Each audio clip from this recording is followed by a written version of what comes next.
What is up, everybody? Welcome back, or welcome. And today I was going to talk to you guys about books, because why not? If you are unfamiliar with who I am, my name is Ariana. I am an author, a writer, a person who likes to babble about shit that nobody cares about sometimes. And this is my channel. And if you're interested in hearing more about folklore, which I'm a total nerd for, if you're here to hear about more books, if you want to hear about my writing journey, I'm in the midst of releasing my debut fiction novel, then here is the place to be. Go ahead, subscribe, and it'll be awesome to see you. And if you've already done that, thank you. If you haven't and you're not even happy to be here, I don't know how you found my channel, and I apologize in advance. Alrighty, so I wanted to talk about all of the books that I read in January because I read some really good ones. And before I get into that, though, one caveat I am going to say, just because people on the internet get weird, and I will probably have to say this anytime I talk about books and my opinions on books, there are two things, actually, that I'm going to mention. The first is that I'm not talking shit about any author, okay? I feel like that's building up, like, really bad karma. That's just, like, causing people to feel upset if they like the writer that I'm talking about. And also, I mean, what if I get like super famous someday or something and then rub elbows with someone I talked shit about on my YouTube channel? Could you imagine how terrifying that would be? So I'm not putting myself through that. That being said, while you have every right to disagree with me on a book, and you have every right to have an opinion on a book that I don't have, you don't have the right to be shitty to anybody. And while I have to be okay with the fact that people are going to disagree with me, I do not have to be okay with people being shitty. So if you decide to be nasty to me or to anybody in the comments, your comment will disappear. I do not have to give a platform to nastiness. Just want to put that out there. That being said, and I'm going to move over here because I want you to have all of me. You're welcome. Let's go ahead and talk about these books then. So, the first book that I read for the year of 2026 was The Vanishing Half by Brit Bennett. For those of you who are uninitiated, I'm going to go ahead and tell you what it's about. I'm not really going to give spoilers in this video, so don't worry about that. Basically, The Vanishing Half is about two sisters named Desiree and Estelle, or Estella, who grow up in a town in Louisiana that gives a lot of wealth and weight to being a light-skinned Black person. Even more so, like, the lighter your skin, the better you look. And the more you are loved by this town. And when they're about 16 or 17, Desiree and Estelle run away to Louisiana, and they live together happily for a bit, and then Estelle disappears. And we kind of go through what life is like for each of these women after that very big event. And there are things about this book that I really loved. I listened to it as an audiobook, which is usually not something I would choose to do, but I was a little close to being over my book budget for the month, and I didn't want to spend more money, so I went ahead and I listened to it via Spotify. And for one, the writing is beautiful. It's gorgeous. It's thought-provoking. Brit Bennett is one of those people who truly knows how to master writing. I could never write so good. I also really loved the points that were made about colorism, that were made about what colorism does to the folks who are even on the beneficial side of colorism, how it causes Black people to treat other Black people as if they are less than, as if they are unworthy in order to continue to get ahead. There was just a lot said in few words about that, and I really appreciated that. That being said, one of my biggest pet peeves when I read a book is when the book is beautifully written and it does not stick the landing, and in my opinion, this book did not. I felt like it did a great job of making me care about people, wanting some people to get their comeuppance, wanting some people to see happiness, and then at the end it was just like, and we're done. The end. And I was like, what? There was one other book that did this to me that I read last year, which was The Bog Wife by Kate Cronister. And I don't like that. Some people do, and some people don't care. And if you don't, great. I like when my stories have an ending. Even if it's an ending that leaves it a little bit open, that's fine. But I don't like when I'm like, what happened? Like, where are we? That drives me crazy. So that was a problem for me. I also wanted to point out something. I am not part of this community, so I do not feel like I have the right to have an opinion. But there are some people in the LGBTQ community, which I am a member of, and the trans community, which I am not, who did not like the way that people in the trans community were depicted. And I don't really know whether it was bad or not, but if they say it's bad, I'm going to say that there must be something that can upset some people. I'm sure not all trans people were upset about it, but I did want to bring it up in case it bothered you. In the end, I will also say that the audiobook for what it was great. I thought that the narrator did a great job changing voices for different characters. It was kind of interesting to hear her changing the accents, and I really, really enjoyed it. I did think the characterization was great. So overall, I think the book was fine. I will say that it would have gotten a 3.5, almost 4 stars, were it not for the ending. The reason that it's getting a 3-star for me is because literary fiction is not something that usually grabs me. I'll read it from time to time, and it's really got to grab me to get more than 3 stars right off the bat. And then that ending made me mad. So 3 stars for me. Good, but not great, in my opinion. So the next book that I read was The Night Circus by Erin Morgenstern.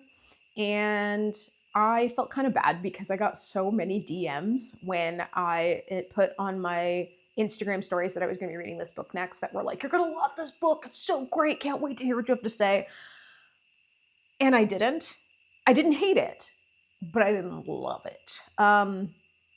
For those of you who are wondering what it's about, the title kind of tells you. It's about a circus that has very magical and fantastical acts in it that occurs at night.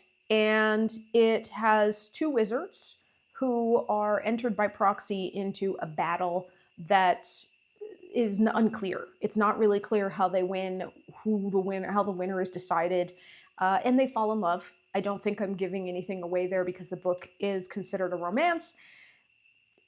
I don't think I'm really doing anything by mentioning that. Erin Morgenstern, another one who, as a writer, just really impresses me with how she writes. I love her writing. She's brilliant. Especially her descriptive writing. Her descriptions were so great. I felt like I could see the things she was describing in front of me, which is so hard to do for some people. And she just did such a beautiful job with setting. I really enjoyed those parts. What I did not enjoy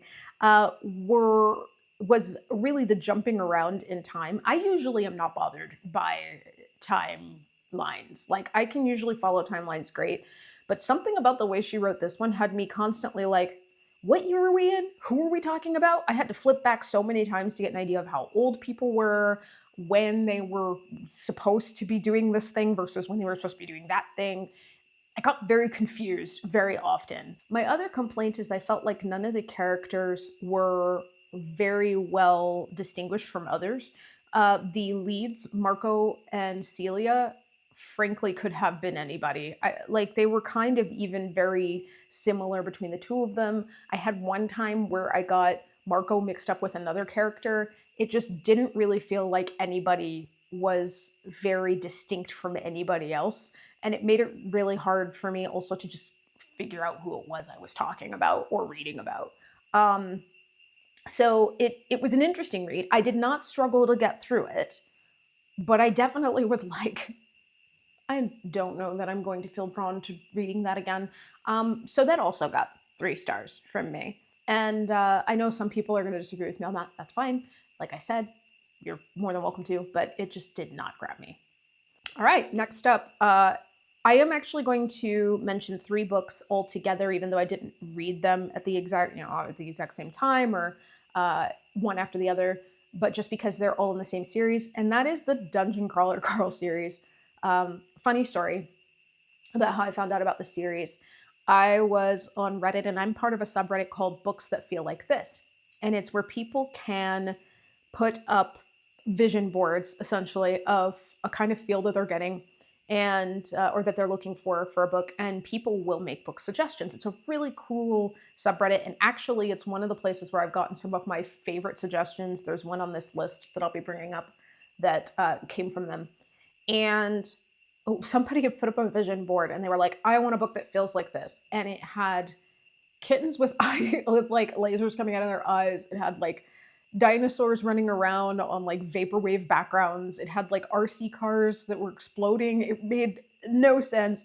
And then I was like, I need to see what book these people are talking about that could possibly fit this. Top comment was Dungeon Crawler Carl.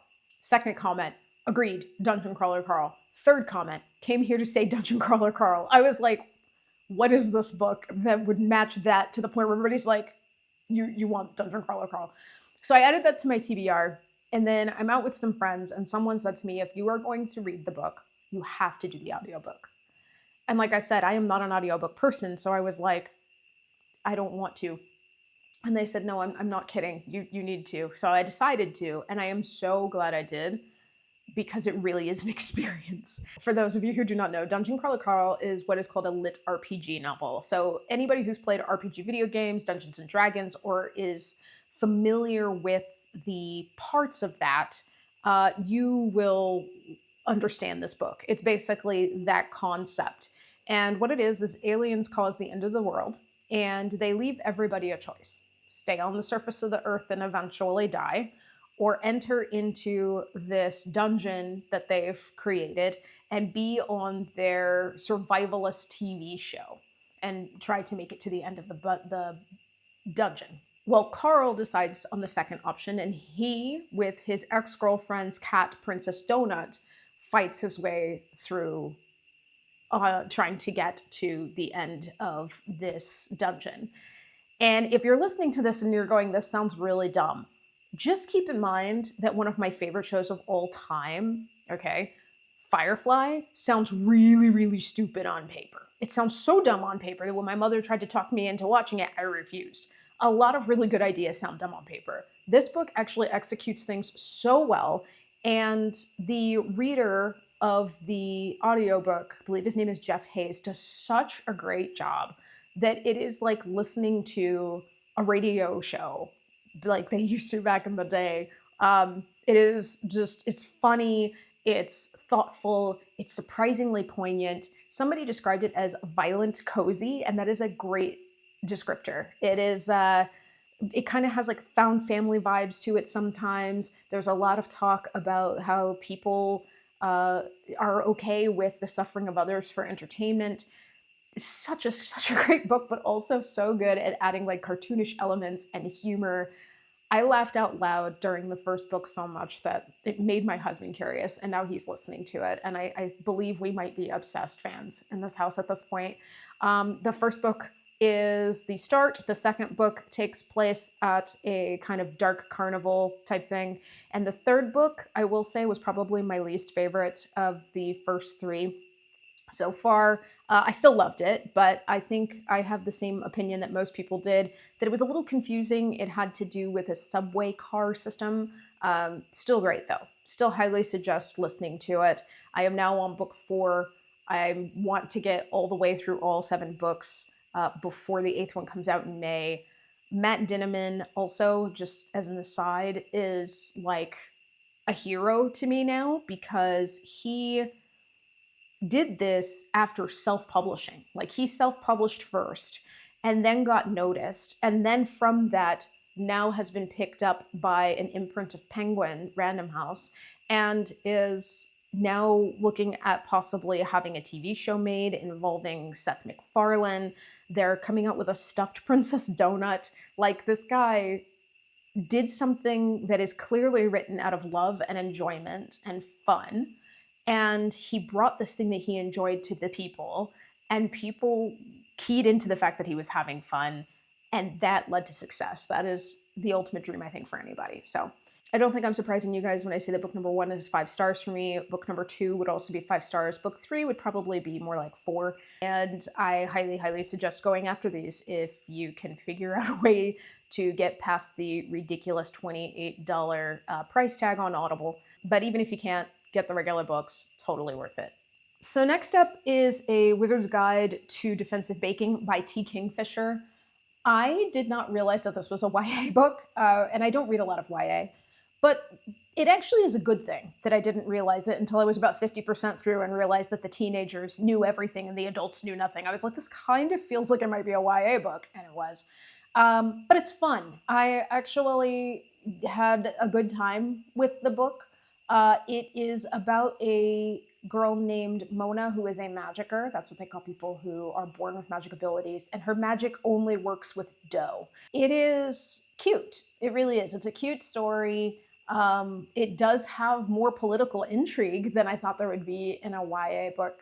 But I overall, had an okay time with it. I had a good time. I found that there were some moments where I chuckled to myself.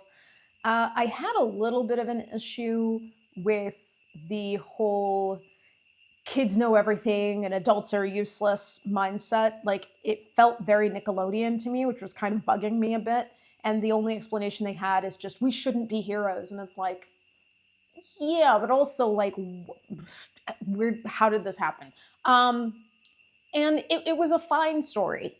You noticed me saying a lot of fines and stuff like that, but it really, it was, like I said, it was cute. It was not something that I would say blew me out of the water. It wasn't the best book I've ever read, but it was a fun time. It definitely was interesting enough for me to finish it. I did not struggle. I wasn't like rolling my eyes and wishing I didn't have to get back to it. I wasn't thinking of DNFing it at any point. It was a light, fun, breezy read. So definitely, I'm going to say it would probably be another 3 stars for me. Maybe if I wanted to avoid saying that The Vanishing Half is as good as that novel, because I think The Vanishing Half is definitely better, I would give it like a 2.5. But it was a fun little romp if you're looking for something easy and breezy while you're waiting around, for sure. And lastly, this was the book that I said that was suggested to me by the Books That Feel Like This community. I had specifically asked for something that had kind of creepy vibes, took place in an asylum, because I love stuff that takes place in asylums. I think this stuff is very interesting. And I really like Victorian vibes, though I'm not a huge fan of Victorian language. And somebody came through with The Silent Companions by Laura Purcell. I actually really liked this one a lot. It takes a lot to scare me. I am not easily scared. I'm not saying that I am hard-hearted and don't feel, but I can read books without crying. Really, the feeling that I tend to have out loud most often is laughter if I'm going to read. I don't generally get creeped out. I don't usually cry. It's just kind of how I am. And yet this book actually did have me feeling creeped out and weirded out quite a bit. It's about a woman named Elsie who moves into a big scary mansion, because they always do, right? She inherited this big scary mansion because they always do. And I am actually not going to tell you most things about this, because I do think that the creature that she goes against, or the ghosts that she goes against, are much creepier if you just kind of read it for yourself. But it is a ghost story, and it is quite good at kind of keeping you on the edge of your seat, making things very, very interesting and scary, and making you wonder what it is that you're missing out on in the story. There is a really cool timeline switch that goes on. To me, this is how a timeline switch should be done. It was very easy for me to keep track of the timelines. There are about 3 of them, and they're very well done and very easy to follow. And yeah, I think she did a really good job also of making the main character both likable and unlikable, which is hard to do. I definitely had a lot of moments where I was kind of sitting here like, why is the point of a ghost story at all times to gaslight the shit out of the main woman? And I won't get into it too much, that's for another video, but that is kind of how all of these stories generally go. This one reminded me a lot of La Hacienda, or The Hacienda by Isabel Cañas, which is another example of like, people know that people died in this house and someone will be like, I see a ghost. And they're like, hysteria. And it's just like, what? So that did drive me a little insane, but I also am enough of a fan of horror and horror movies to know that that's just kind of how you have to keep the story going. So I really, really liked this one. I definitely know that I want a physical copy of it, because what I do since I'm living in Costa Rica is I read everything on Kindle, and then the books that are like 4 out of 5, 5 out of 5 for me, I buy physical copies when I am near a bookstore. So this one will definitely be getting a physical copy. 4 stars for me. Absolutely enjoyed this book, and highly recommend it to anybody who really is looking for a good, creepy horror story that is an easy read. I wouldn't say easy, actually. I would just say it's a quick read, because you'll want to keep going through it, keep reading it. So those are all the books that I read in January, a good 7 of them. I am obviously now working on February's books, and I'll be doing this again next month, so you'll get to hear what I liked, what I didn't like. Very proud to say no DNFs in January. I'm not going to tell you what yet, but I cannot say the same for February already. And I will talk to you about that next month. If you guys have any other books that you'd like to recommend to me, drop them in the comments. My TBR just keeps getting longer and longer, and that's okay. I'm always down. And yeah, thanks for being here. Like and subscribe. See you in the next one.